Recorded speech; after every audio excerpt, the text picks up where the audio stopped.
కూటమి ప్రభుత్వం రజకులకు ఎన్నికల ప్రణాళికలో ఇచ్చిన హామీలను అమలు చేయాలని ఏపీ రజక వృత్తిదారుల సంఘం జిల్లా కమిటీ ఆధ్వర్యంలో కర్నూలు జిల్లా కలెక్టర్ కార్యాలయం ముందు చాకిరేవు ధర్నా కార్యక్రమాన్ని నిర్వహించారు. జిల్లా treasurer CH Srinivasulu, old city కార్యదర్శి సి జయమ్మ అధ్యక్షతన వహించారు. ఈ సందర్భంగా రాష్ట్ర అధ్యక్షుడు సి గురుశేఖర్, కర్నూలు సిటీ కార్యదర్శి సి శేషాద్రి, మహిళా నాయకురాలు ఈఎల్ఎస్ రత్నమ్మ మాట్లాడుతూ భారతదేశానికి స్వాతంత్ర్యం వచ్చి 79 సంవత్సరాలు పూర్తయినప్పటికీ సామాజిక సేవా వృత్తిలో ఉన్న రజకులపై నేటికి దాడులు, దౌర్జన్యాలు, అక్రమ కేసులు, మహిళలపై అత్యాచారాలు, హత్యలు కొనసాగడం దురదృష్టకరమన్నారు. రాష్ట్ర వ్యాప్తంగా కలెక్టరేట్ ముందు ధర్నా చేయడం జరుగుతూ ఉంది. ఈ ధర్నా ఎన్నికల ముందు ఇచ్చినటువంటి హామీలు ఏ ఒక్కటి కూడా అమలు చేయని కూటమి ప్రభుత్వం ఇప్పటికీ కూడా ఎన్నికలు అయిపోయి దాదాపు ప్రభుత్వం అధికారంలోకి వచ్చి 14 నెలలు అయిపోతుంది కూడా ఏ ఒక్కటి కూడా అమలు చేయలేదు. కానీ ఇప్పటికైనా కూడా రజకుల పట్ల చిన్న చూపు చూస్తున్నటువంటి కూటమి ప్రభుత్వం చిగ్గు తెచ్చుకోవాలా. ఈరోజు రజకులు బట్టలు ఉతకకపోతే ఎమ్మెల్యే కానీ, ఎంపీ కానీ, మంత్రి కానీ, ఆఖరికి లోకల్గా ఉన్నటువంటి కార్పొరేటర్తో సైతం ఖద్దరు బట్టలు వేసుకొని తిరిగేటువంటి పరిస్థితి లేదు. ఈరోజు రజక వృత్తిదారు పనిలో ఉంటేనే వాళ్ళందరూ కూడా నీట్గా తిరిగేటువంటి పరిస్థితి మనం చూస్తూ ఉన్నాం. కాబట్టి ఇప్పటికైనా గుర్తించి రజకులపైన చాలా చోట్ల దాడులు జరుగుతూ ఉన్నాయి, అత్యాచారాలు జరుగుతూ ఉన్నాయి.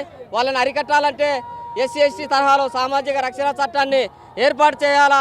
అదేవిధంగా అపార్ట్మెంట్ వాచ్మెన్లను కార్మికులుగా గుర్తించి 12,000 రూపాయల వేతనాన్ని ఇచ్చే విధంగా చేయాలని చెప్పేసి మేము కోరుతా ఉన్నాం.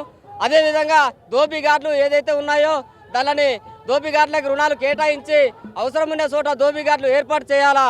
ఈ రజక కార్పొరేషన్కు 1000 కోట్ల రూపాయలు కేటాయించి రజకులకే ఖర్చు చేయాలని చెప్పేసి కోరుతా ఉన్నాం. అదేవిధంగా ఈరోజు కార్పొరేషన్ చైర్మన్ కానీ వాళ్ళ హామీలను అమలు పరచాలని రాష్ట్ర వ్యాప్తంగా ఈరోజు జిల్లా కలెక్టర్ కార్యాలయం ముందు ధర్నా కార్యక్రమాన్ని నిర్వహిస్తూ ఉన్నాం.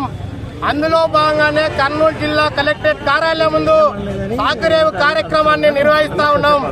ఏదైతే కూటమి ప్రభుత్వం ఎన్నికల ముందు తన ప్రణాళికలో ప్రజలకి కొన్ని హామీలు ఇచ్చారు. ఒకటి ప్రధానంగా ఈ రోజులు దాడులు, సాంఘిక బహిష్కరణలు మీ పైన జరుగుతూ ఉన్నాయి. మీకు ఎస్సీ ఎస్టీ తరాలు ఒక సామాజిక రక్షణ చట్టాన్ని తెస్తానని చెప్పారు. అదేవిధంగా రజక కార్పొరేషన్ ద్వారా నిధులు కేటాయించి మీకు గతంలో ఏదైతే ఫెడరేషన్లో నిధులు ఇచ్చారో ఆ విధంగా నిధులు ఇస్తామని చెప్పడం జరిగింది. అంతేకాదు జీవో నంబర్ 27 ప్రకారం ఈ ప్రభుత్వం జగనన్న ప్రభుత్వము గోబీ పోస్టర్ కాంట్రాక్టుతో నిర్వహిస్తుంది. మేము అధికారంలోకి వస్తే 27 జీవో ప్రకారం రజక వృత్తిదారులకే ప్రభుత్వ శాఖల్లో పోస్టును కేటాయిస్తామని చెప్పారు.